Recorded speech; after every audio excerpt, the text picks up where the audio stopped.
오늘 말씀 사도행전 1장, 사도행전 2장 1절로 4절까지 말씀 보겠습니다. 사도행전 2장 1절로 4절 말씀.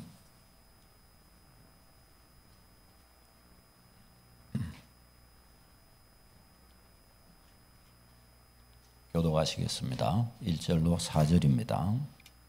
오순절날이 이미 이르매 그들이 다 같이 한 곳에 모였더니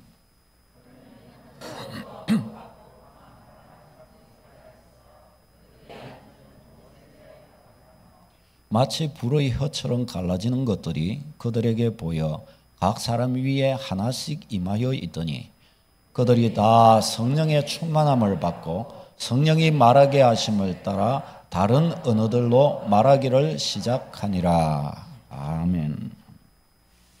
예, 믿을 때 성령이 내주하시는 줄을 어떻게 알까라는 제목으로 말씀을 전하겠습니다. 여러분 박목월 시인을 아시죠? 예, 이분이 참 유명한 우리나라 시인이지만 이분에게도 흠이 많습니다. 살아가면서 외도도 하고 또 가정에 어려움도 끼치고 그런 일이 있었는데, 근데 이제 이분이 한 번은 식사를 하고 나서 이 시상이 막 떠오르는 거예요. 그래가지고 이제 시를 쓰려고 하는데 집안도 변변찮고 이러니까 뭐 자기 책상도 없어요. 그러니까 밥상을 가지고 뭐 그것이 그냥 책상 삼아 그냥 그렇게 했다고 합니다. 근데 밥을 먹고 나서 그렇게 해서 이제 시상이 막 떠올라서 시를 쓰려고 하니까 여보 이 상 좀 가지고 오시오. 그러니까 아내가 그때 당시에 이제 둘째 딸이 있는데 그때 한 3개월쯤 되었다고 합니다.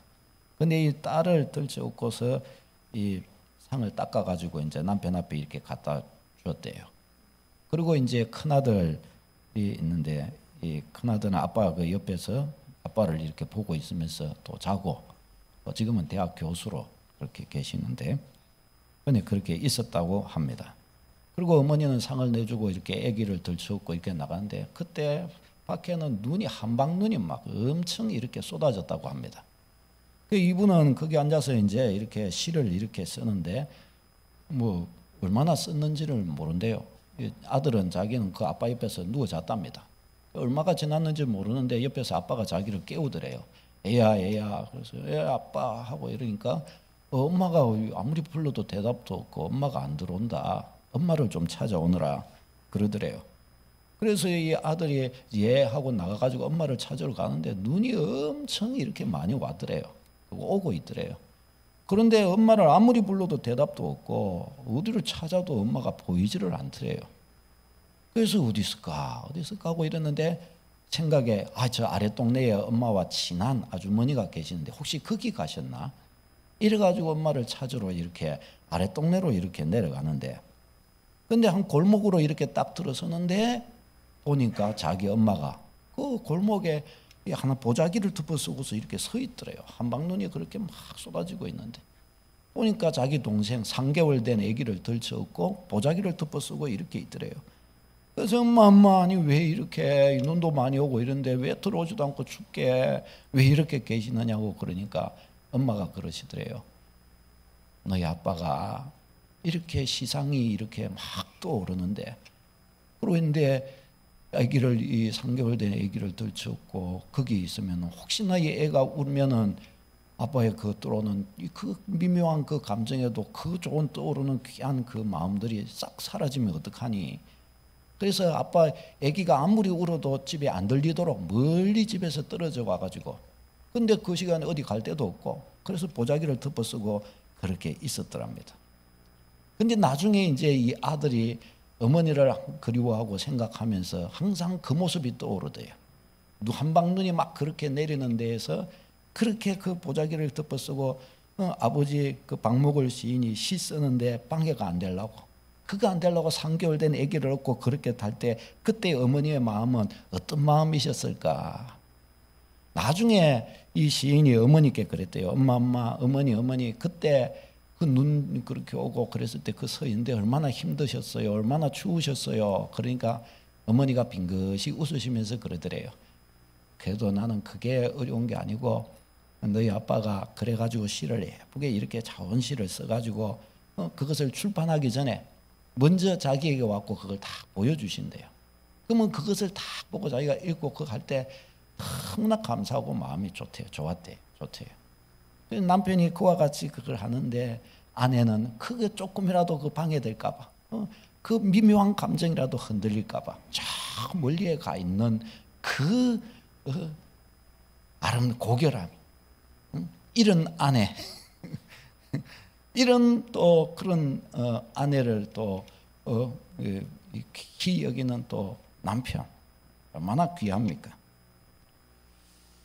이런 참 이 애절한 어떤 면에서 남편을 섬기고 복양하는 아내의 어떤 면에서 이 참 숨어 있는 아주 고귀한 사랑이죠. 그러니까 이 박목월 시인에게서도 그런 아주 아름다운 시들이 이렇게 나올 수가 있었던 것 같습니다. 여러분, 사람이 서로의 마음을 알아주고 이해해주고 이렇게 살면은 얼마나 이게 참 살아가는 재미가 되는지 모릅니다. 사람의 내면의 그 본심의 깊은 속을 알게 되는 복이 얼마나 큰지 모릅니다. 그런 것들을 이해하고 또 다 말하지 않아도 알게 되고 함께 같이 그런 것들을 공유하게 되고 그럴 때 어떻게 해요? 그런 속에서 만들어지는 관계라는 것은 무엇과도 바꿀 수 없는 아주 진한 감동을 주는 그런 관계가 됩니다. 여러분, 우리의 신앙도 그러합니다. 우리가 믿는 하나님은 살아계신 분이십니다. 사람이 사람과 사귀며 교제하고 내가 그를 어떻게 생각하고 그가 나를 어떻게 생각하는 것처럼 내가 하나님을 어떻게 바라보고 있으며 하나님께서도 나를 그와 같이 바라보고 생각하고 계십니다. 그 마음의 중심, 그 내면 깊은 곳의 본심을, 내가 하나님의 본심을 알고 하나님께서 내 본심을 알아주신다면 그게 얼마나 기쁜 생활이요, 하나님과의 교제의 즐거움이 될 수 있겠습니까? 여러분 하나님의 마음을 가지고 계십니까? 여러분을 향하신 하나님의 마음을 여러분 알고 계십니까? 인생을 이렇게 살아가면서 내 인생을 향한, 내 삶을 향한 하나님의 사랑이 어떠하신지 그것을 느껴보셨습니까? 혹은 그것을 느끼면서 살아가고 있으십니까? 여러분, 우리의 신앙의 걸음에 있어서 이것이 너무나 중요합니다. 하나님의 사랑은 특별히 우리를 향하신 하나님의 마음이 어떠하신가? 그것은 하나님이 우리를 구원하신 그 하나님의 구원 계획 속에 너무나 분명하고 확실하게 나타납니다. 우리를 향하신 하나님의 마음이 제일 두드러지게 나타나는 것이 바로 하나님이 우리를 구원하신 그 구원의 계획과 그 성취 속에서 분명하게 나타납니다. 오늘은 이 하나님의 이 구원 계획과 그 구원의 성취하심 속에서 우리의 구원이 얼마나 안전하고 확실한가, 이 부분을 좀 살펴보려고 합니다.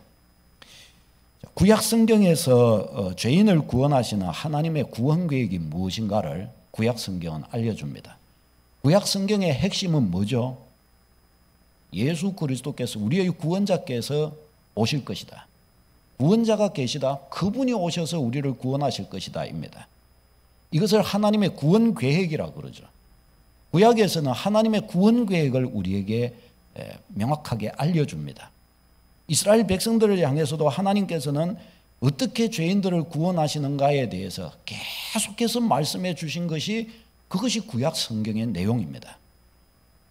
먼저 이 창세기 3장에 보면 사람이 범죄하고 나서 하나님께서 범죄하고 나서부터 바로 사람은 부끄러워했고 인간은 부끄러워서 하나님으로부터 숨으려고 했고, 그때 하나님께서는 저들이 하나님 앞에 설 수 있는 방편을 주셨습니다.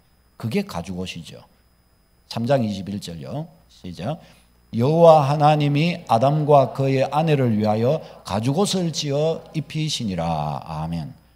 저들이 벗었으므로 부끄러워하여 숨은 나이나, 어쩌면 이게 굉장히 비유적인 표현이라고 할 수 있습니다. 그것을 다 이야기하지는 못하겠고, 그러니 저들이 벗었으므로 부끄러워하여 하나님으로부터 숨는 거예요.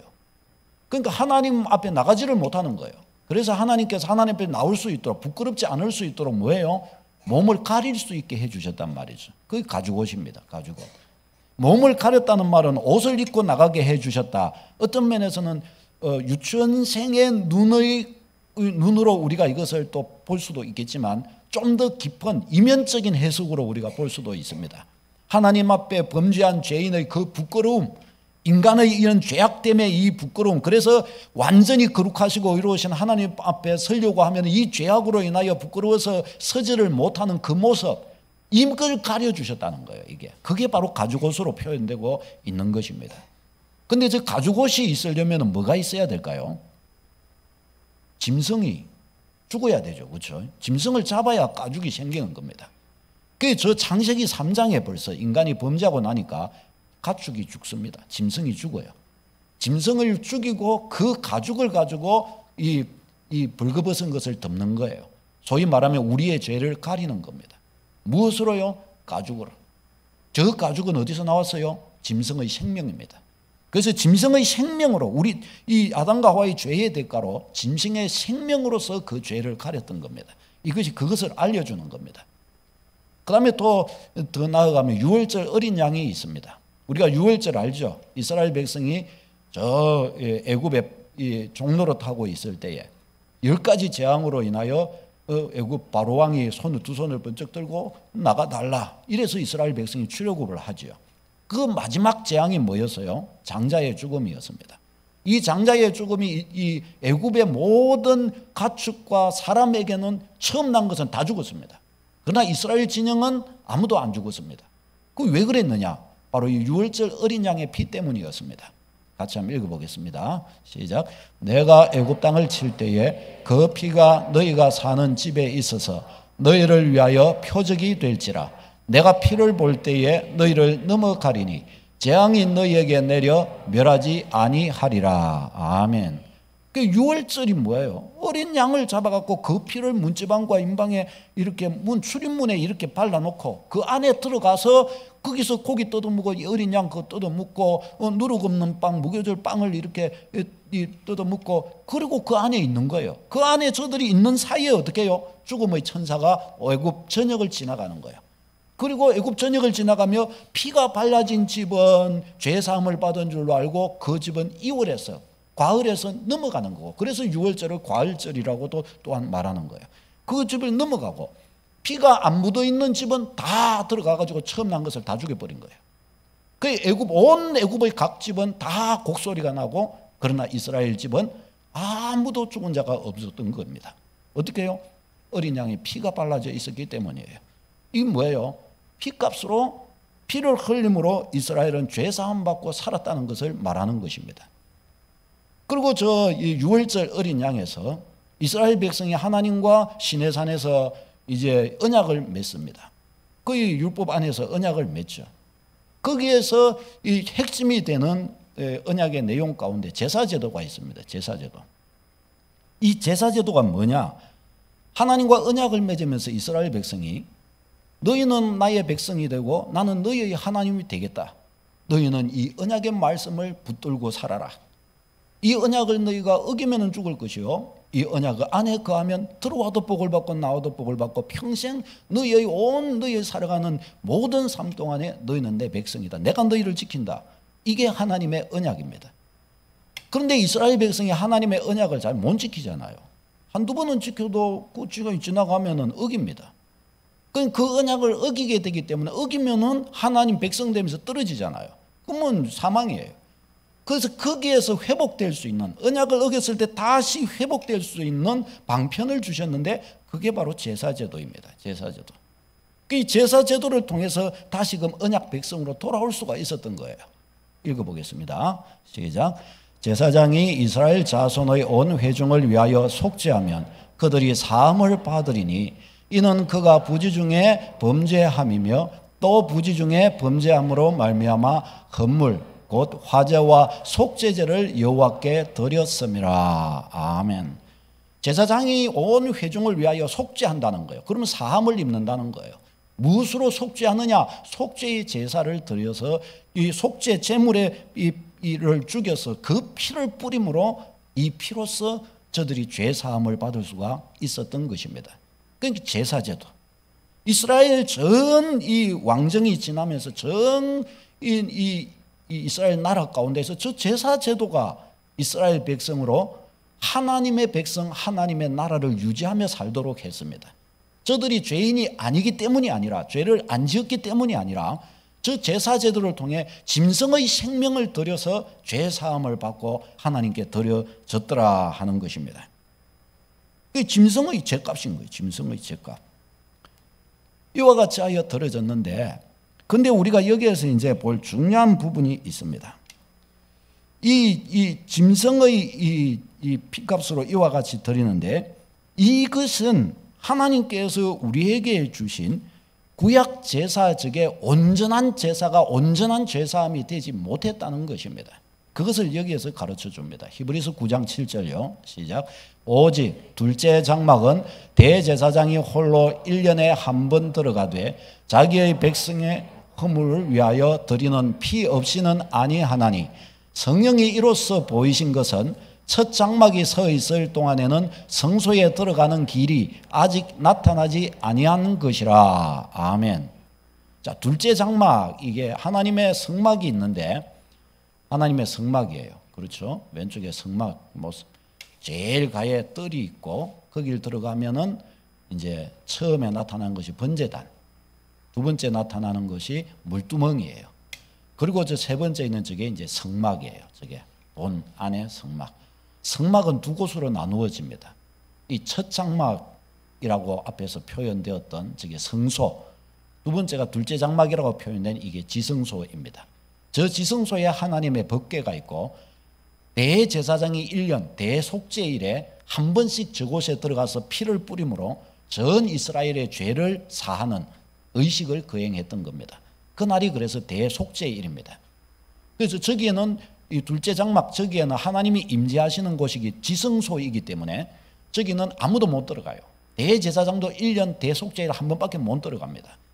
그리고 저 성소와 지성소, 첫 장막과 둘째 장막 사이에는 휘장이 이렇게 가리워져 있어서 두 곳을 이렇게 구분을 하게 됩니다.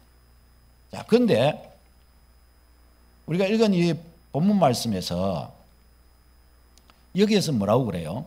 첫 장막이 서 있을 동안에는 성소가, 그러니까 지성소가 둘째 장막입니다. 둘째 장막이 있고 첫 장막이 성소입니다. 그러니까 첫 장막이 서 있을 동안에는, 이 말은 첫 장막과 둘째 장막이 구분되어 있을 때는 이라는 말입니다. 성소에 들어가는 길이 아직 나타나지 않았다라고 그렇게 말씀을 합니다. 다른 말로 하면 저기서 성소에 들어가는 길, 즉 지성소를 말하는데, 하나님의 임재 앞으로 하나님 면전으로 나아가지를 못했다는 겁니다.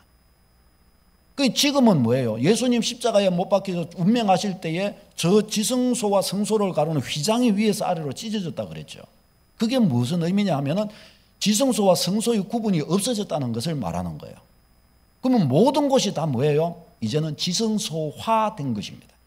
모든 곳이 다 어디에서든지 하나님의 이름을, 예수 이름으로 하나님의 이름을 부르면 그곳에서 우리를 만나 주신다는 거예요. 근데 저 구약에서는 어떻게 해요? 아직 그 길이 나타나지 않았다는 것입니다. 대제사장조차도 지성소에 들어가려면 자기를 위하여 피를 흘리고, 자기의 허물을 위하여 먼저 짐승을 먼저 잡고 들어갔어야 합니다. 그러니까 아무도 못 들어가는 거예요. 그 이야기를 여기에서 하는 것입니다. 그 다음 9절 한번 읽어보겠습니다. 9절에서 10절요. 시작. 이 장막은 현재까지의 비유니 이에 따라 드리는 예물과 제사는 섬기는 자를 그 양심상 온전하게 할 수 없나니, 이런 것은 먹고 마시는 것과 여러 가지 씻는 것과 함께 육체의 예법일 뿐이며 개혁할 때까지 맡겨둔 것이니라. 아멘. 개혁할 때까지 맡겨준 것이니라. 저기서 육체의 예법만 된다, 이 말은 우리의 겉은 씻을지 몰라도 저 구약의 짐승의 피를 흘려서 죄 씻는 것은 겉은 씻을지 몰라도 우리의 내면은 씻지 못한다는 겁니다. 그러니까 온전한 죄사함이 되지를 못했다는 거예요. 그러면 왜 저게 있냐? 개혁의 때까지, 새 언약이 올 때까지만 지켜지는 맡겨두신 예법이라는 겁니다. 저게 구약의 제사제도가. 그러니까 구약은 예수 그리스도 신약의 그림자라고 그래서 구약을 그렇게 이야기하는 것입니다. 그러니까 여기에서 정리를 하면 구약이 알려주는 하나님의 구원 계획의 내용 속에 이것이 있는 거예요. 읽어보겠습니다. 첫째, 시작. 죄 문제 해결받으려면 죄값을 지불해야 된다. 구약의 구원 계획이 알려주는 게 첫 번째가 저것입니다. 죄값은 지불되어야 된다. 두 번째, 죄의 값은 생명이다. 죄의 대가를 지불하려면 뭐 해야 되냐? 생명으로 바꿔야 된다는 겁니다. 내 죄를 온전히 사할 수 있는 방법은 뭐예요? 내 생명을 줘야 된다는 겁니다. 그러니까 살 수가 없는 거죠. 그래서 하나님의 죄 해결 방법으로 가르쳐 주신 것이 3번요. 시작. 하나님의 죄 해결 방법은 대리적 속죄이다. 대리적 속죄라는 말은 내 죄값을 내가 받으면은 내가 심판을 받는 거니까 구원을 받을 수가 없어요. 건짐을 못 받아요. 내가 심판받는 거니까. 내 자신이 대가를 지불하는 거니까 영원한 대가를 지불해야 되는 겁니다. 그러니까 저 죄 문제를 하나님이 해결하시기 위해서 가르쳐 주신 게 가죽옷, 그 다음에 유월절 어린 양, 그 다음에 제사제도, 이것들이 다 죄를 사하는 방법을 가르쳐 주는 건 다 뭐예요? 내 죄값을 대신해서 다른 누군가를, 다른 그 무엇의 생명을 대신 가져가신 거예요. 그래서 나를 건지기 위해 내 죄값을 대신할 누군가를 세워서 그에게 내 죄를 묻는다는 거예요. 이게 구약이 가르쳐주는 하나님의 구원 계획인 거예요. 구원 계획. 이걸 뭐라고 그러냐? 대리적 속죄라고 그런 겁니다. 따라서 봅시다. 대리적 속죄. 내 죄값의 대리자를 세워서 그에게 내 죄값을 다 그에게 옮겨버리는 거예요. 그가 내 죄값을 대신 다 지불해버리는 겁니다. 과거에 혹시 들었을지 모르는 이런 예. 내가 누군가에게 10만 원 빚을 졌는데 이 빚을 내가 갚을 능력이 없어요. 그러니까 어떻게 해요? 내 이웃의 누군가가 내 빚을 대신 갚아줬어요. 그러면 나는 빚을 갚을 필요가 있습니까? 없습니까? 나는 빚을 완전히 탕감받은 겁니다. 왜요? 내가 갚지 않았는데 왜요? 대신 누가 갚아준 겁니다. 마치 이것처럼 하나님께서 우리를 구원하시되 우리 스스로 우리의 죄값을 지불하여 죄에서 빠져나올 능력이 우리가 없기 때문에 하나님은 우리의 죄값의 대리자를 세우셔서 그에게 우리 죄를 친히 다 담당하게 하셨던 것입니다. 이것이 구약 성경 전체가 가르쳐주는 하나님의 구원 방식이에요. 구원 계획이에요. 이것이 창세기부터 시작해서 신약이 오기 전까지 지속적으로 하나님이 가르쳐 주신 바로 그것입니다. 5번 같이 읽겠습니다. 4번 같이 읽겠습니다. 시작. 구약에서는 짐승의 생명으로 죄값을 대신했다. 그러나 알게 되는 마지막 히브리서 9장에서 알려준 게 뭐였어요? 짐승 제사는 새 언약이 올 때까지만 유효했다. 이거 바로 이것이었습니다. 짐승의 피를 가지고서는 지성소 안에 아무나 들어갈 수가 없었던 겁니다. 대제사장조차도 이 짐승의 피로 매해마다 피를 흘리고 나서야 들어갈 수 있었고 백성들도 매해마다 이렇게 이와 같이 하나님 앞에 짐승의 피를 죄사함을 받아야 했습니다. 왜요? 온전하지 못했기 때문입니다. 그래서 하나님께서 결국 이제 저와 같은 구약의 그림자, 우리에게 알려주셨던 짐승의 피를 통해서 죄사함의 모습을, 형태를 알려주셨던 하나님께서 이제 비로소 때가 되면 우리의 구원을 완성해 주시는데 누구로 말미암아 이 구원을 완성하시느냐? 바로 예수 그리스도로 말미암아라고 말씀합니다. 히브리서 9장 13절 이하요. 시작. 염소와 황소의 피와 및 암송아지의 제물 부정한 자에게 뿌려 그 육체를 정결하게 하여 거룩하게 하거든 하물며 영원하신 성령으로 말미암아 흠없는 자기를 하나님께 드린 그리스도의 피가 어찌 너희 양심을 죽은 행실에서 깨끗하게 하고 살아계신 하나님을 섬기게 하지 못하겠느냐. 아멘. 염소와 황소와 암송아지의 피, 제물, 즉 구약 제물을 말하는 거죠. 구약 제사. 그 피가 육체를 정결하게 하여 거룩하게 하거든 하물며 성령으로 말미암아 흠없는 자기를 드린 하나님께 드린 그리스도의 피가, 하나님의 독생자의 피가 어찌 우리의 영혼을 죽은 양심으로 깨끗하게 하여 살아계신 하나님을 섬기게 할 수 없겠느냐, 하나님 만나게 할 수 없겠느냐 하고 그렇게 되묻는 것을 볼 수 있습니다. 예수의 피가 우리를 하나님 앞에 완전히 거룩한 자로, 완전히 깨끗한 자로 서게 만들어준다라는 것이죠. 15절 이어서요. 시작. 이로 말미암아 그는 새 언약의 중보자시니 이는 첫 언약 때에 범한 죄에서 속량하려고 죽으사 부르심을 입은 자로 하여금 영원한 기업의 약속을 얻게 하려 함이라. 아멘. 그는 새 언약의 중보자이시니, 예수 그리스도는 그래서 새 언약의 중보자라는 거예요. 신천지는요, 새 언약이 뭐냐 하면 계시록이라고 그래요. 예수님께서 우리 왜 성찬 예식할 때 이 잔은 내 피로 세운 새 언약이니 그러시잖아요. 이거 계시록이라고 그래요. 새 언약이. 제가 저번에 아주 부끄러움을 줬죠. 아주 막 세게 이야기하고 그게 무슨 계시록이냐고 막 부끄러움을 줬는데, 저 새 언약이라는 것이 뭐예요? 새 언약. 예수 그리스도의 피로 세운 언약이어서 새 언약이라고 말한 거예요. 그 뒤에 예언약이잖아요. 이는 옛 언약 때에 범한 죄에 대하여 말하죠. 저 옛 언약이 뭐예요? 구약, 짐승의 피로 세운 언약이기 때문에 구약 언약을, 율법 언약 저것을 옛 언약이라 말한 거고, 예수 그리스도 하나님의 독생자의 피로 세운 언약이기 때문에 이것을 새 언약이라고 말하는 거예요. 옛 언약이 완전히 의롭지 못한 이유는 짐승의 피로 세운 언약이기 때문에 그래요. 완전하지가 못한 거예요. 그러나 이제 이것의 성취가 되는 정말 온전한 실체가 이렇게 오신 예수 그리스도의 피는 어때요? 새 언약이에요. 완전한 피인 거예요. 그분은 하나님이시기 때문에 우리 단 한 번의 십자가 지어서 자기 생명을 주신 것으로 우리 인류의 모든 죄값을 다 담당하실 수가 있다는 것입니다. 믿으시기를 바랍니다. 이게 바로 그것이에요. 그래서 이 첫 언약 때에 율법 안에서 범한 죄에서 속량하려고 죽으셨다라고 말씀합니다. 율법을 어긴 죄, 율법 안에서 범한 죄를 속량하기 위하여 우리 죄를 위해 자기 자신이 죽어지셨다라는 것입니다.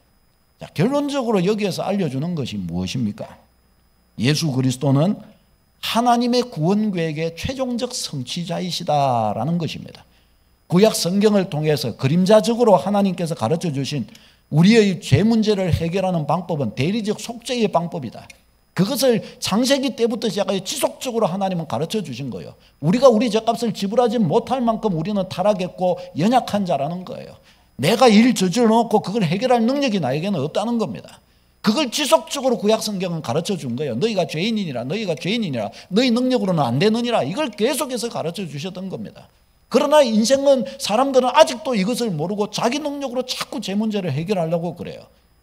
그러나 하나님께서는 어떻게 해요? 때가 되매 예수 그리스도께, 하나님의 독생자요 하나님이신 하나님 자신이 인간의 몸을 입고 이 땅에 오셔서 친히 우리의 인간이 되셔서 죄인인 우리의 몸을 입고 우리의 죄값을 친히 담당하셨던 것입니다.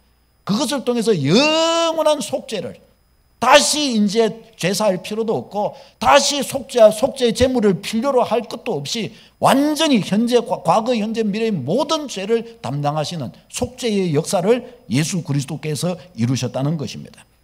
짐승의 제물은 영혼까지는 새롭게 하지 못했다고 말씀합니다.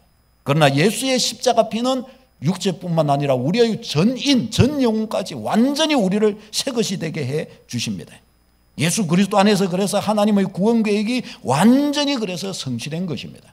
예수 그리스도 한 분만 믿으면, 예수 그리스도 한 분 안에 거하면 어떻게 해요? 예수 그리스도 한 분으로 내 모든 죄는 사함받는 거예요. 죄 사함받으니까 하나님이 나를 뭐라고 불러주시는 거예요? 의롭다고 불러주시는 거예요. 너 깨끗한 내 백성이구나. 하나님이 그렇게 해주신다는 거예요. 왜? 예수님이 십자가로 내 죄를 다 담당해 주셨기 때문입니다. 그 완전히 의로운 백성을 해주시는 거예요. 그럼 하나님 앞에 완전히 의롭게 되었는데, 그러면 하나님이 의롭다고 취급하시는데 이런 내가 다시 또 깨끗함을 받을 필요가 있을까요? 없을까요? 있어요? 없어요? 본질적으로, 법적으로, 본질적으로 없는 거예요. 죄사함 받았기 때문에, 예수님이 우리를 위해 십자가 진 것이 너무나 분명하기 때문에. 그래서 예수 그리스도 외에, 예수 그리스도를 믿고 이와 같이 나오고서 다시 또 우리를 죄를 문제를 해결해 줄 구원자가 필요할까요? 필요 없을까요? 예수 그리스도 외에 다른 구원자가 필요할까요? 필요 없을까요? 아무도 필요 없습니다. 하나님이 나를 새롭다고 해 주셨고 너는 내 자녀라고 그래 주셨는데 다시 하나님의 자녀 될 필요가 없단 말이죠. 왜? 이미 그렇게 해 주셨기 때문입니다. 왜 이 말을 다시금 이렇게 강조하냐?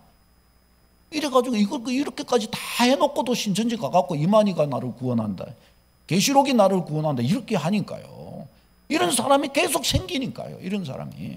예수 그리스도 안에서 이와 같이 구약에서 계시되어 온 제사 제도를 통해서 대리적 속죄로 방법, 하나님의 구원 계획의 임을 구약에서 그렇게 각인시켜 놓으시고, 이것을 예수 그리스도의 피로 내 모든 죄를 송두리째 예수 그리스도께 전가시켜서, 예수 그리스도는 내 죄를 안고, 우리 모두의 죄를 안고 십자가에 못 박혀 이 죄값을 담당하셨고, 예수님의 의가 우리 안에 임하여 우리는 하나님 앞에 의인이 되었단 말이죠.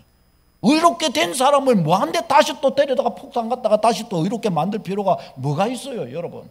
또 다른 구원이 필요합니까? 안 필요합니까?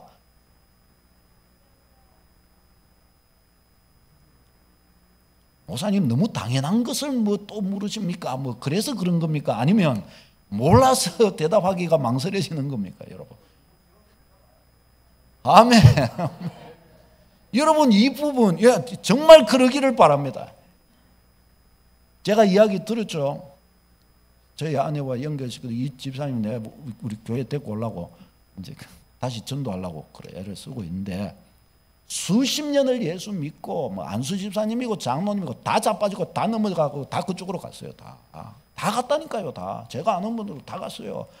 주일학교에서 같이 봉사했고 성가대 같이 하고 같이 제가 말씀도 가르쳤고 그분들 아멘 아멘 했고, 주님 교회에서 얼마나 봉사하고 이거 의자 다 하고 강대상도 다 하고 피아노 CD도 다 하고, 그때 CD 최고 비싼 거 좋은 거 이거 2배 되는 거 엄청 큰 거 그런 것도 다 하고 이거 말고 그랜드 피아노까지 선물하고 다 했는데 저 갔어요.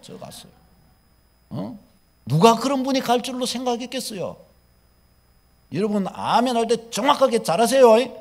정신 똑바로 차리고. 오직 예수님이 다 이루셨습니까? 안 이루셨습니까? 다 이루셨어요. 성경 다 몰라도 구원 받습니까? 못 받습니까? 계시록 몰라도 구원 받습니까? 못 받습니까? 왜 그렇죠? 예수님이 날 위해 십자가 지셨기 때문입니다. 지식으로 구원받는 게 아니에요. 우리의 거룩함으로 구원받는 것도 아니에요. 그렇게 될 능력이 우리한테는 없습니다. 우리는 완전히 거룩한 존재도 되지 못하고, 우리는 완전히 하나님의 법대로 살 능력도 없고, 성경을 완전히 깨닫고 이해할 능력도 우리한테 없어요. 제가 신천지 그분들 와갖고 성경 말씀대로 막 계시록 잘 지키고 막 법도대로 살고 그런다면서 자기들이 교회 생활할 때 막 교회에 못된 짓 하고 자기들하고 싸웠던 사람들 다 이야기하면서 이렇게 수학한 사람들이 어찌 구원받겠느냐고 이렇게 하더라고요. 그래서 뒤에 가가지고 제가 힘들고, 당신은 거룩하냐고, 집사님 거룩하냐고, 내가 집사님 살아온 거 내가 다 아는데 하면서 이야기하니까 말을 안 해요. 막 그 뒷말은 안 하는 거예요. 왜? 자기도 부족한 걸 아니까요. 내가 죄 사함 받는 거는 좋은데 다른 사람이 죄 사함 받는 거는 별로 안 좋아하는 게 인간의 본심이란 말이죠. 인간의 본심. 이런 수악한 죄인을 내 의로 말미암지 않고 예수의 피로 말미암아 죄 사해 주시고 자녀 삼아 주시니, 이것이 바로 복음인 줄로 믿습니다. 우리의 거룩한 행위로 말미암지 않고 보배로운 예수님의 피로 우리를 구원하시니, 이게 복음이요. 이게 복음. 모든 사람이 그래서 예수의 피로 구원을 받을 수가 있는 거예요. 아무리 수악한 죄인이어도 예수의 피로 구원받을 수가 있는 것입니다. 이것이 복음이에요. 로마서 10장 9절요. 시작. 네가 만일 내 입으로 예수를 주로 시인하며 또 하나님께서 그를 죽은 자 가운데서 살리신 것을 네 마음에 믿으면 구원을 받으리라. 아멘. 아멘. 네 마음에 믿으면 구원을 받으리라. 이것이 그래서 진리가 되는 것입니다. 오직 예수 그리스도. 오직 예수 그리스도. 자, 그러면 우리가 이 질문을 해봅시다. 내가 구원받은 증거. 내가 구원받은 증거 뭐냐? 첫째가 하나님의 성경 말씀입니다. 성경은 하나님의 약속이죠. 하나님의 약속이 이것을 보증하는 거예요. 하나님의 약속이. 왜 약속이 보증하느냐? 출애굽기 20장 16절에 거짓 증거하지 말라 친히 말씀하신 이가 하나님이셔요. 사무엘상 15장 29절요. 시작. 이스라엘의 지존자는 거짓이나 변개함이 없으시니. 아멘. 우리 하나님은 거짓이나 변함이 오늘 이랬다 내일 저랬다 그렇게 왔다 갔다 하시는 분이 아니시라는 거예요. 그 하나님이 거짓 증거하지 말라고 친히 우리에게 명하신 분이에요. 그분이 거짓말을 할 수 있으실까요? 없으실까요? 할 수 없으신 거예요. 거짓말을 할 수 없으신 그분이 성경에 앞에서 보았던 것처럼 예수 그리스도를 완벽하고 확실한 너무나 절대적인 구원을 우리에게 이루어 주신 겁니다. 이 구원이 실패할 수 있을까요? 실패할 수 없습니다. 이 구원이 오늘 이와 같이 인정했다가 내일 하나님께서 취소 그렇게 하실 수 있을까요? 그렇게 하실 수 없으십니다.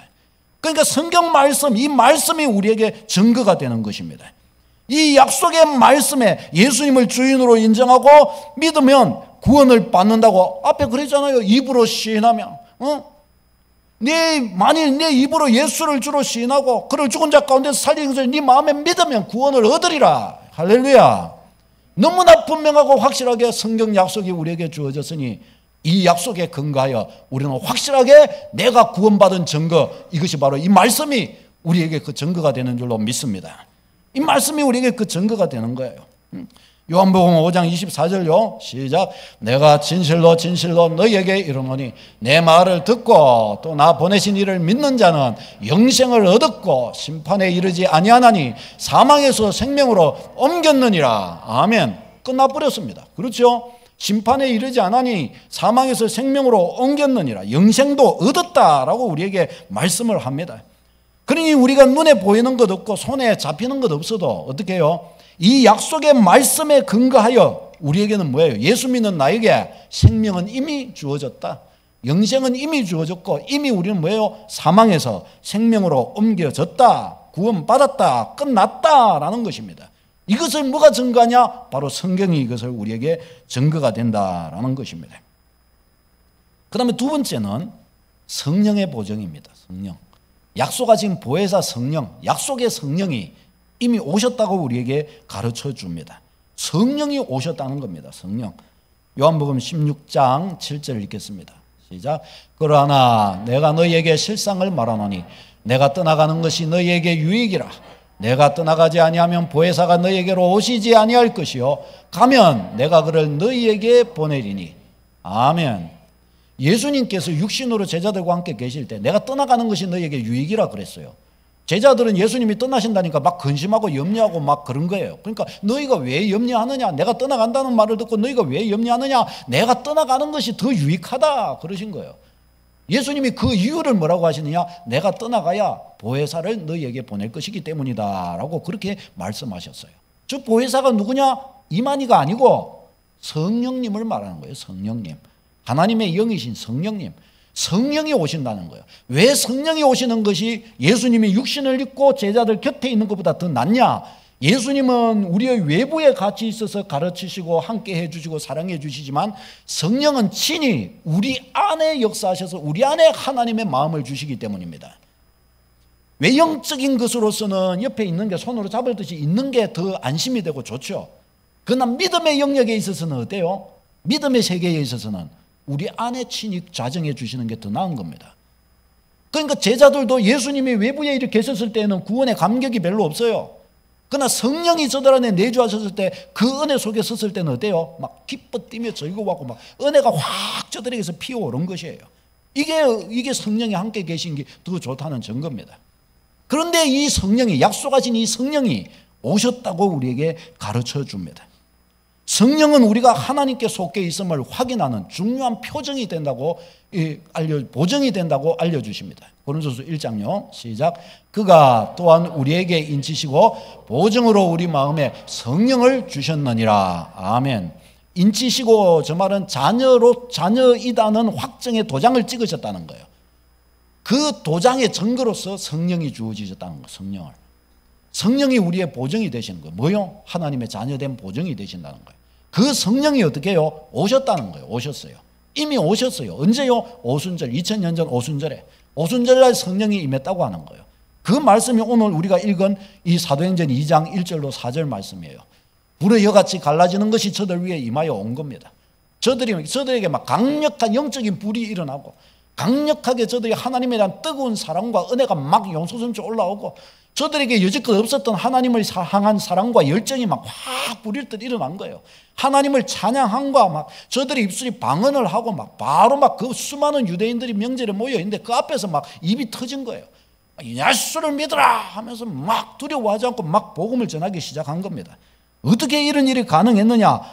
성보혜사 성령, 예수님의 약속하신 성령이 저들 마음 가운데 오심으로 해서 저들의 마음에 막 불이 탄 거예요. 불이 타. 은혜의 불이 막 타오른 것이에요.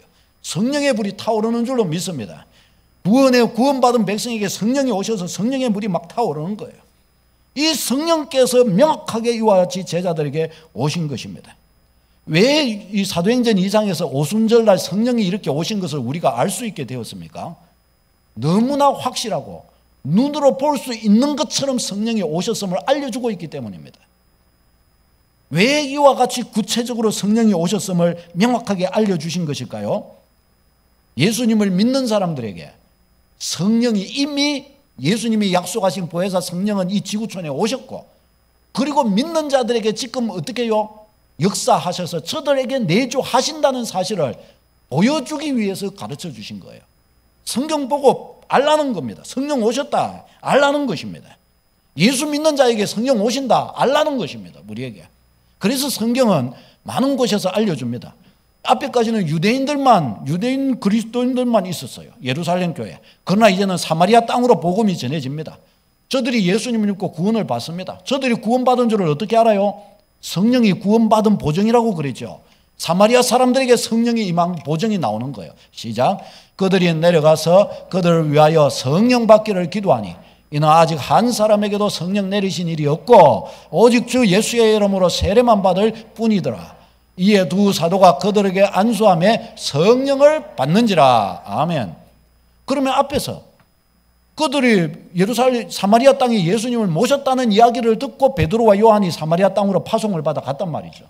그런데 아직도 한 번도 성령 받은 일이 없고라고 하고 뒤에는 저들을 위하여 안수하니까 성령을 받았다. 이게 무슨 말일까요? 예수 믿으면 성령 받는 거 아닙니까, 여러분? 그 뒤에 왜 또 성령을 모른다, 내리신 일이 없고 그리고 뒤에 받았다 이렇게 이야기하는 것일까요? 그러니까 성령님은 눈에 보입니까, 안 보입니까? 안 보이는 거예요. 우리한테 임해도 압니까, 모릅니까? 모르는 거예요. 모르고 지나가 버리는 겁니다. 임했는데도 모르고 지나가 버리는 거예요. 그 앞에는 그런 겁니다. 그러니까 저들이 사마리아 사람들이 구원받았는지 안 받았는지 알겠습니까, 모르겠습니까? 모르는 겁니다. 예수님을 믿었다 그러는데 저때 당시는 유대인만 구원받은 줄로 알았는데, 받는 줄로 알았으니 사마리아 사람들은 이방인으로 취급되는 곳이었단 말이죠. 그러니 저 사마리아 사람들이 예수님 믿는다고 해서 구원받았는지 안 받았는지 알 게 뭡니까? 구약 신앙을 가진 사람들은 그걸 아무도 인정 안 하는 거예요. 그걸 어떻게 알아요? 하나님 이들을 구원하셨는지 어떻게 알겠어요? 그 증거가 불어나지 않았어요. 성령의 불이 곧 올 겁니다. 그 증거가 뭐예요? 성령이 임하셨다는 것이 증거가 되는 거예요. 그게 지금 이 말을 한 거예요. 이 확신을 주는 거예요. 저들이 기도할 때에 성령이 받는지라, 이 말은 사실은 앞에 성령 받았다고 볼 수 있습니다. 예수님 모셨으니까. 그러나 여기에서 뭘 가르쳐 주는 거예요? 저들에게 성령이 임하셨다는 것을 확인할 수 있게 해주셨다는 거예요. 확인할 수 있게. 왜요? 사마리아도 구원받는다. 사마리아 사람도 예수 믿으면 구원받는다. 이것을 역사적으로 가르쳐 주고자 하셨던 것입니다. 또 더 나가서 보십시오. 이방인 고넬료 가정에 성령이 임합니다. 시작. 베드로가 이 말을 할 때에 성령의 말씀을 듣는 사람에게 내려오시니 베드로와 함께 온 할례 받은 신자들이 이방인들에게도 성령 부어주심으로 말미암아 놀라니 이는 방언을 말하며 하나님 높임을 들음이르라. 아멘. 이방인에게도 성령 부어주심으로 말미암아 놀라니, 이제 고넬료는 사마리아 사람보다 완전 이방인이거든요. 완전 로마 사람이거든요. 저 사람들도 어떻게 해요? 예수 믿음으로 말미암아 성령 받더라는 거예요. 성령 받더라, 이 말은 무엇을 확증하는 거예요? 사람이 구원을 인정하는 정도가 아니고 하나님이 그에게 구원을 주셨다는 것을 확증하는 표입니다. 성령이 인치시는 거예요. 성령의 표가 있는 거예요. 그러니 누가 무슨 말을 하겠어요? 고넬료가 복음 받은 거예요. 더 나가면은 사도행전 19장에 뭐 에베소 사람들 보세요. 시작. 이르되 너희가 믿을 때에 성령을 받았느냐? 이르되 아니라 우리는 성령이 계심도 듣지 못하였느니라. 저들이 예수님 복음은 이렇게 듣는데, 그런데 성령에 대해서는 아무것도 모르는 거예요. 그래서 저 뒤에서 뭐라고 그래요? 다시 시작. 그들이 듣고 주 예수의 이름으로 세례를 받으니 바울이 그들에게 안수하며 성령이 그들에게 임하심으로 방언도 하고 예언도 하니. 아멘. 방언도 하고 예언도 하니, 이 말은 성령의 은혜, 성령이 부어졌을 때 죄사함 받고 구원받은 자의 기쁨, 예수 십자가의 보혈, 그 은혜가 진짜 우리의 죄를 사하시는 거 하는 이런 것들이 밝히 알아지는 것들, 우리 안에 임하는 죄를 사함 받으니까 막 행복감과 하나님의 심판과 저주 이런 게 떠나가니까 거기에서 오는 엄청난 감격들, 참 안식, 참 행복, 이런 것들이 막 확 쏟아지니까 어떻게 해요? 뭔가가 속에서 막 울컥하면서 올라오는 거예요. 막 그 기쁨과 감격이 터져 오르는 거예요. 그러니까 그것을 보니까 어떻게 하는 거예요? 하이, 성령 받았구나. 부인할 수가 없는 거예요. 여러분, 사람의 마음에 사랑이 막 일어나면 어떻게 해요? 우리 딸내미들이 이제 이렇게 있으면 이래 갖고 있다가 이제 나중에 남자 사귈 거란 말이죠. 사귀 갖고 이렇게 하는데 아빠한테는 처음에 숨길지 몰라요. 이래 갖고 막 이거 막 이렇게 하는데, 근데 제가 딱 보면 알아본다는 거예요. 어떻게 알아보겠어요? 벌써 얼굴에서부터 벌써 표시가 나는 거예요. 콧노래 부르기 시작하면서 나의 사랑, 나의 뭐 주님을 사랑한 건지 뭐 짝지 사랑 하면서 막 그래 하면서 얼굴이 쫙 펴가는데, 요즘 그런 모양새가 조금씩 나오려고 그러는데, 근데 그런 것처럼 보이는 거예요. 보이는 거예요. 그렇잖아요. 보이는 거예요. 뭔가 손으로 잡히진 않는데 사랑이라는 게 보이는 거예요. 보이는 거예요. 은혜라고 하는 게 성령이 이 역사하신다는 것이 보이는 거예요. 잡지는 못하는데 우리의 생활 속에, 삶 속에 뭔가 풍기는 속에서 보이는 거예요. 이게 그것을 통해서 확인했던 것입니다. 그래서 이 예루살렘 공회가 모여서 이 증거들을 가지고서 예루살렘 공회에서 확정한 겁니다. 하나님께서 과연 예수 그리스도로 말미암아 이방인에게도 구원을 주셨구나. 할렐루야. 이것이 그래서 사도행전이 가르쳐주는 중요한 역사입니다. 역사인 거예요. 그래서 우리가 지금 예수님을 믿는 게 유효한 것이고, 이것이 우리에게 구원이 된 것이 너무나 확실하고, 우리가 이스라엘 사람도 아니고 아브라함의 혈연적 자손도 아니지만 뭐예요? 확실하게 우리에게 구원이 임했다는 증거가 되는 것입니다. 할렐루야. 얼마나 확실하고 얼마나 놀랍습니까? 사랑하는 여러분, 그 예수님이 보내신 보혜사 성령님은 2000년 전에 이 땅 가운데 오셨습니다. 이미 약속은 이미 성취됐다는 거예요. 예수님이 가면은 구원받은 증거로, 내 백성 됐다는 증거로 보혜사 성령을 보내시는데, 그 성령은 2000년 전에 이미 오셨고, 그때부터 지금까지 어떻게 해요? 예수 믿는 자에게는 누가 역사해요? 성령이 역사하시는 것입니다. 그가 인정하든지 인정하지 않든지, 그에게 너무나 확실한 표가 나타났든지 나타나지 않든지 별 상관없어요. 확실하게 성령의 표가 나타나지 않을지라도 사도행전 2장에 이미 성령이 오셨다고 말씀하셨기 때문에 뭐예요? 성령은 이미 믿는 자에게 역사하시는 줄로 믿습니다. 이것을 성경은 지금 우리에게 가르쳐 주시는 것입니다. 그러니 우리는 이제 확정적으로 말할 수가 있는 거예요. 예수 믿으면 성령이 내주하신다. 예수 믿으면 보혜사 성령님이 그에게 오신다. 눈으로 볼 수 없고 사도행전 2장과 같이 그와 같은 불의 혀같이 갈라지는 그 역사가 보이지 않더라도, 그런 것들이 우선에는 내 안에서 성령의 그런 역사 같은 것들이, 경험들이 나에게는 있지 않는다 할지라도 그것은 일단 두 번째고, 먼저는 성령은 내주하셨다. 할렐루야. 이 사도행전 2장을 통해 가르쳐 준 게 바로 그것이에요. 이 증거가, 그게 증거라는 것입니다. 여러분, 제 아내와 저는 아침에 운동을 이렇게 합니다. 운동 가기 전에 큰애는 9시 넘어서 학교 가고, 첫째는 7시, 8시 이렇게 좀 넘어서 학교로 가기 때문에 밥을 해놓고 가는 거예요. 반찬이랑 다 해놓고 이래놓고 엄마가 가면서 유경아 이렇게 몇 시에 절대 꼭 일어나야 돼. 일어나서 그때 되면 부엌에 가면 이렇게 차려놨으니까 갔다가 먹으면 돼. 꼭 먹어야 돼. 다 해놓은 거 다 먹어야 돼. 엄마 알았다 하고 이래갖고 잔단 말이죠. 그러다가 그 시간 되면 일어나는 거예요. 일어나가지고 이렇게 했는데 보니까 밥 냄새도 안 나고 반찬 냄새도 안 나는 거예요. 그러면 그때 속으로 엄마가 밥 해놓는다 그랬지만 해놓지도 않았는가 보네. 에이씨, 부엌에 들어가 볼 생각도 안 하고 그냥 씻고 예를 들어서 가버리면 학교 가면 어떻게 해요? 자기는 그냥 쫄딱 굽는 겁니다. 그러나 밥 냄새도 안 나고 반찬 냄새도 안 나도 엄마가 약속했으니까 밥 해놓고 가고 딱 해놓으니까 그냥 먹기만 하면 된다 그랬으니까 어떻게 해요? 기분이 좋든지 안 좋든지, 밥 냄새가 나든지 안 나든지 그냥 가면은 밥 차려져 있고, 차려진 거 떠져갖고 그냥 떠먹으면 배가 불러지는 겁니다. 할렐루야. 이것이 뭘 말하는 것이냐? 우리의 신앙도 똑같은 것이에요. 약속은 이미 성취된 거예요. 예수 그리스도의 약속은 이미 성취하고, 예수님을 위해 십자가 지셨고, 예수님이 보내실 보혜사 성령은 이미 우리 가운데로, 세상 가운데로 이미 오셨어요. 이제는 뭐만 하면 되는 거예요? 믿는 자에게 성령은 임하시는 것입니다. 믿는 자에게 성령이 임하시는 거예요. 거룩한 자에게 임하시는 게 아니에요. 예수 믿는 자에게 성령이 임하시는 거예요. 그러면 예수 믿는 여러분에게 성령이 오셨습니까? 안 오셨습니까? 성령이 오신 것입니다. 목사님, 그러면 이제 남은 것은 그럼 뭐겠어요? 성령이 오셨음을 인정하고 알고, 이제는 성령으로 지금부터 우리는 살기를 시작해야 되는 것입니다. 성령 냄새 맡으려고 하지 말고, 성령이 오셨나 안 오셨나 그 증거가 뭐냐, 나는 아직 구원의 기쁨도 못 얻었는데, 이거 지금 볼 것이 아니고 뭐예요? 성령으로 살기를 시작해야 할 줄로 믿습니다. 그 자리로 나가야 되는 것입니다. 수많은 사람들이요, 성령이 오셨는가 안 오셨는가 그 자리에 머물러 갖고 끙끙대고 살아요. 아니에요. 읽어보겠습니다. 시작. 너희가 회개하여 각각 예수 그리스도의 이름으로 세례를 받고 죄사함을 받으라. 그리하면 성령의 선물을 받으리니 이 약속은 너희와 너희 자녀와 모든 먼 데 사람 곧 주 우리 하나님이 얼마든지 부르시는 자들에게 하신 것이라. 아멘. 먼 데 사람, 이 약속은 너희와 너희 자녀와 모든 먼 데 사람, 이 모든 이방인들까지 모든 사람에게 다 해당된다는 것이에요. 회개하고 세례를 받으라. 세례를 받으라 뭐예요? 예수님 믿으라 그 말이죠. 회개하고 예수님 믿으라. 성령의 선물을 받는데 이것은 모든 사람에게 다 적용되는 약속이니라.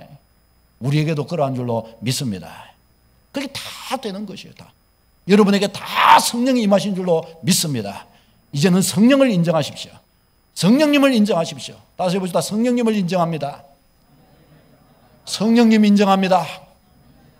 예, 이제 이것으로 쓰면 되는 거예요. 모든 상황 속에 성령님과 함께 하시기를 바랍니다. 성령님과 함께 하신다는 거, 함께 한다는 것은 여러분 생각으로 마음속에 성령님을 인정하는 거예요. 인정해 드리는 겁니다. 성령님을 투명인간 취급하지 않고 성령님을 의식하는 겁니다. 그렇게 행하라는 것입니다. 그와 같이. 우리 이야기를 들어도 될까요? 지난주 우리 구역 예배 이렇게 드리면서 이런저런 간증 이야기를 하시는데 집사님 이야기 해도 될까요? 예. 우리 집사님 젊은 시절 파란만장하게 좀 하시고 이렇게 하셨다고 그러시더라고요. 젊은 시절에. 지금은 절대 아닌데 젊은 시절에. 근데 그러실 때 한 번은 주일날 가족을 이렇게 딱 차에 태우고 교회를 이렇게 타고 오시려고 하는데 그냥 갑자기 그냥 그때 물론 다 이리 하고 이리 다 하고 이렇게 하셨는데 갑자기 그때 기도원에 가고 싶더라고요. 기도하고 싶더라고요. 하나님께. 뭔가 계획하지도 않았는데 그래가지고 막 기도원에 가고 싶어 가족한테 이야기해가지고 가자 해가지고 저 마산 저 마산으로 가가지고 그냥 가보셨대요. 거기서 예배 드리고 그때부터 거기서 금식을 또 하고 싶더래요. 거기서 금식을 거기서 시작했는데 시작하시고 거기서 3일 금식, 예, 3일 금식을 거기서 이렇게 딱 하시고 금식하는데 금식하면 은혜가 오거든요. 그 은혜가 쫙 이렇게 차여오는데 마치고 나 금식 마치고 이거 오시는데 가만히 이렇게 보니까 담배값이 없더래요. 담배를 그것도 안 피웠더래요. 어째서 그러냐? 은혜가 꽉 차니까 담배 생각이 안 나시더래요. 그때부터 지금까지 손 안 대고 계시다. 그 지나오면서 그때 저도 이야기를 들으면서 이렇게 볼 때 하나님께서 그 마음 속에 뭐예요? 다 이리하고 저리하고 뭔가 삶에 아직 해결되어야 될 문제들이 많이 있지만은 어떻게 해요? 성령이 간섭하시는 거예요. 간섭하시는 거예요. 우리의 의식 속에, 우리의 생각 속에 내가 잘 인지하지 못하지만 내가 인정 안 해서 그렇지 싹 스쳐 지나가는 그 바람 같은 성령께서 역사하고 계시다는 거예요. 믿으시기를 축원합니다. 여러분의 생각에 지금도 역사하고 계신다는 사실을 알아야 돼요. 내가 외면할 뿐입니다. 내가 인정하지 않을 뿐입니다. 역사하고 계신다니까요. 우리 또 이승혜 자매님도 또 간증하시더라고요. 이야기해도 되죠. 그렇죠. 우리 남편분이 예수님을 안 믿으시거든요. 그래서 어떻게 이제 믿은 지가 그리 오래 안 되시면서도 얼마나 은혜 받고 열정이 있으신지 몰라요. 그래갖고 저번에 그 부활주일에 교회를 가야 되는데 또 남편분에게 또 뭐 교회까지 말하기도 좀 어렵고 아직은 좀 그러신다는 거예요. 근데 가야 되는데 어떡하나 이랬는데 남편분이 이게 여행 다니는 걸 좋아하셔가지고 차도 개조해가지고 늘 안에 태워가지고 오만 좋은데 다 이렇게 가시는데 혼자 안 가고 자꾸 데리고 가시는 거예요. 그러니까 주일날 잘 못 지키시는 거예요. 한 번씩 지키실 수밖에 없는 거예요. 그걸 데리고 와. 근데 그때 주중에 그것도 이렇게 밖에 나가갖고 같이 놀고 왔는데 거기서 그만 감기가 걸려갖고 오셨네요. 4일 동안 들어누구신 거예요. 그래가지고 아주 자연스럽게 어디 간단 말 안 하니까 나 교회 갔다 올게요 하고 교회 와버리신 거예요. 예. 조금만 사모해도 은혜 조금만 의지해도 하나님이 다 간섭해요. 믿지 않고 의지하지 않고 인정하지를 않으니까 안 되는 거예요. 안 되고 자꾸 자기 머리 골머리만 쓰는 거예요. 성령님은 너는 나를 봐. 내가 너와 함께하고 있어. 내가 다 해줄 수 있어. 내가 다 해줄 수 있어. 넌 나를 봐. 성령님은 그러시는데 자꾸 딴 생각하는 거예요. 딴 생각. 성령으로 승리하는 여러분 되시기를 축원합니다. 기도하겠습니다.